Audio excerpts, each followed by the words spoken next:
ഉണ്ണികൃഷ്ണൻ പോറ്റിക്കെതിരെ കൂടുതൽ ഗുരുതരമായ വെളിപ്പെടുത്തലുകൾ പുറത്തുവരികയാണ്. ശബരിമല ശ്രീകോവിലിനുള്ള പുതിയ വാതിൽ നിർമ്മിച്ചത് ഉണ്ണികൃഷ്ണൻ പോറ്റിയുടെ നിർദ്ദേശപ്രകാരമെന്ന് വാതിൽ പണിത ദാരുശില്പി നന്ദകുമാർ ഇളവള്ളി പറയുന്നു.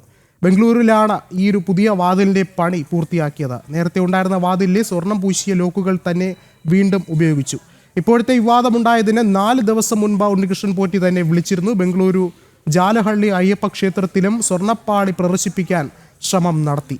എന്നാൽ ശബരിമല തന്ത്രി ഇടപെട്ടതോടെയാണ് ആ ഒരു നീക്കം നടക്കാതെ പോയതെന്നും നന്ദകുമാർ പറയുന്നു.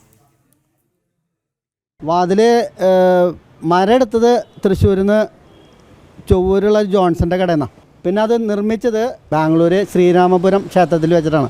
അവിടെ വെച്ച് നിർമ്മിക്കണമെന്ന് ഉണ്ണികൃഷ്ണൻ പോറ്റി പറഞ്ഞിട്ടാണ് അവിടെ വെച്ച് പണി ചെയ്തത്. മരത്തിൻ്റെ പണികൾ ഞങ്ങൾ മരത്തിൻ്റെ പണി ചെയ്തതിന് ശേഷം അവർ ഹൈദരാബാദിലേക്ക് കൊണ്ടുപോയി. അതിൻ്റെ മുകളിൽ എംബോസ് ചെയ്തിട്ടുള്ള വർക്കൊക്കെ ചെമ്പിൻ്റെ മുകളിൽ ചെയ്ത് ഹൈദരാബാദിലാണെന്നാണ് അന്ന് പറഞ്ഞത്. പിന്നെ സ്വർണ്ണ ഡോറ് ഇത് ആഘോഷമായിട്ട് കൊണ്ടുപോകാൻ വേണ്ടിയിട്ട് ഈ കോട്ടയത്തുള്ള ഇളമ്പള്ളി ധർമ്മശാസ്ത്ര ക്ഷേത്രത്തിലേക്ക് കൊണ്ടുവരികയാണ് ചെയ്തിട്ടുള്ളത്. അപ്പോൾ ഞങ്ങൾ അവിടേക്ക് പോവുകയാണ് ചെയ്തത്. ഞങ്ങൾ അവിടെ ആദരിക്കുന്നുണ്ടെന്നൊക്കെ പറഞ്ഞിട്ട്. അപ്പോൾ അവിടെ ചെല്ലുമ്പോൾ ജയറാം മുഖ്യാതിഥി ആയിരുന്നു. പിന്നെ പത്മകുമാർ പ്രസിഡൻ്റ് ഉണ്ടായിരുന്നു. പിന്നെ ഈ ഉണ്ണികൃഷ്ണൻ പോറ്റിയുടെ ഏതൊക്കെ MP മാരൊക്കെ ഉണ്ടായിരുന്നു തോന്നുന്നു കർണാടകയിൽ നിന്നൊക്കെ.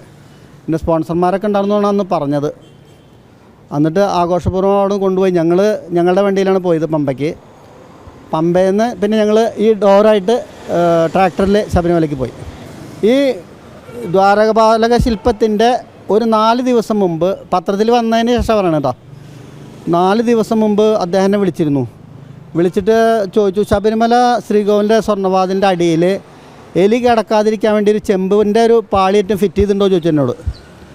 അപ്പോൾ ഞാൻ പറഞ്ഞു ഞാൻ ഫിറ്റ് ചെയ്തിട്ടില്ലല്ലോ പറഞ്ഞു. അപ്പോൾ ആൾ ഫോട്ടോസൊക്കെ എനിക്ക് അയച്ചു തന്നു. ഇതാണ് ഭാഗം, ഇത് ആരാ ചെയ്ത് ചോദിച്ചിട്ട് ഞാൻ പറഞ്ഞു അത് നമ്മളല്ല, നമ്മൾ ഡോറ് ഫിറ്റ് ചെയ്തതിന് ശേഷം പിന്നെ ഡോറായിട്ട് ബന്ധമില്ല.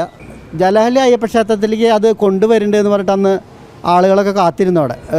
അത് എന്താ പറയുക, ആഘോഷപുറം കൊണ്ടുവരേണ്ടതെന്ന് പറഞ്ഞിട്ട്. അപ്പോൾ തന്ത്രിയാണെന്ന് പറഞ്ഞിട്ട് അതങ്ങനെ കൊണ്ടുവരാൻ പാടില്ല, അങ്ങനെ പ്രദർശിപ്പിക്കാൻ പാടില്ല പറഞ്ഞിട്ട് അത് അന്ന് അവിടെ വെച്ച് ബ്ലോക്കായിട്ടുണ്ട് ആ സംഭവം. പിന്നെ ഞാൻ കണ്ടിട്ടില്ല അത്. ആ സമയത്ത് ഞാൻ ബാംഗ്ലൂരുണ്ട്, അവിടെ ബാംഗ്ലൂർ വർക്കിലുണ്ട്, ജലഹള്ളിയിലുണ്ട് അയ്യപ്പ ക്ഷേത്രത്തിൽ. കൂടുതൽ വിവരങ്ങളുമായി സാനു കെ സജീവ ചേർന്നുണ്ട്. സാനു, ഉണ്ണികൃഷ്ണൻ പോറ്റിക്കെതിരെ കൂടുതൽ ഗുരുതരമായ വെളിപ്പെടുത്തലുകൾ പുറത്തു വരികയാണ്. അങ്ങനെയെങ്കിൽ ഉണ്ണികൃഷ്ണൻ പോറ്റിക്ക് പിന്നിൽ വലിയൊരു ഗൂഢസംഘം തന്നെ പ്രവർത്തിച്ചിരുന്നു ഈ സ്വർണ്ണ കവർച്ചയ്ക്ക് പിന്നിൽ എന്ന് വേണ്ടേ കരുതാൻ? വിഷ്ണു, തീർച്ചയായിട്ടും അത് തന്നെയാണ് ഈ ഒരു വെളിപ്പെടുത്തലിൽ നിന്ന് നമുക്ക് മനസ്സിലാക്കാൻ സാധിക്കുന്നത്. അതായത് ശബരിമലയുമായി ബന്ധപ്പെട്ട് സ്വർണ്ണക്കവർച്ചയുമായി ബന്ധപ്പെട്ട് അതിനെ തുടർന്നുണ്ടായിരിക്കുന്ന വിവാദങ്ങൾ മറ്റൊരു തലത്തിലേക്ക് മാറുകയാണ്. അതായത് ഈ വെളിപ്പെടുത്തിയിരിക്കുന്ന ആള് ദാരുശില്പിയാണ്, നന്ദകുമാർ ഇളവള്ളിയാണ് വെളിപ്പെടുത്തിയിരിക്കുന്നത്. ഗുരുവായൂർ സ്വദേശിയാണ് ഇദ്ദേഹം പറയുന്ന പ്രധാനപ്പെട്ട കാര്യം, അതായത് ശബരിമല ശ്രീകോവിലിന്റെ 2ാമത്തെ വാതിൽ നിർമ്മാണം നടത്തുന്ന ഇദ്ദേഹമാണ്.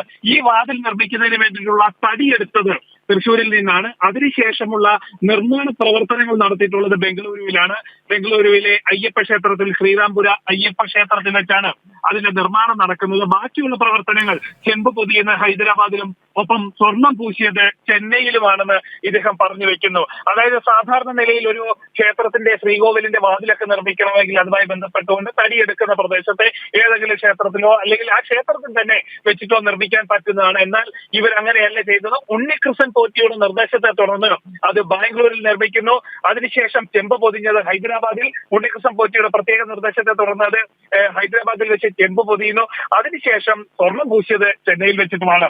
ഒപ്പം തന്നെ പറയുന്ന മറ്റൊരു പ്രധാന ആരോപണം ഉന്നയിക്കുന്ന മറ്റൊരു പ്രധാന വെളിപ്പെടുത്തൽ, ഈ ദ്വാരപാലകരുടെ സ്വർണം പൂശിയ തട്ടുകൾ അല്ലെങ്കിൽ ആ സ്വർണം പൊതിഞ്ഞ ഭാഗങ്ങള് ബാംഗ്ലൂരിൽ എത്തിച്ച് അത് പ്രദർശിപ്പിക്കാൻ അല്ലെങ്കിൽ അത് കണ്ടു തൊഴുന്നതിന് വേണ്ടിയിട്ടുള്ള കാര്യങ്ങൾ ഒരുക്കി നൽകാൻ വേണ്ടി ഉണ്ണികൃഷ്ണൻ പോറ്റി തയ്യാറായിരുന്നു.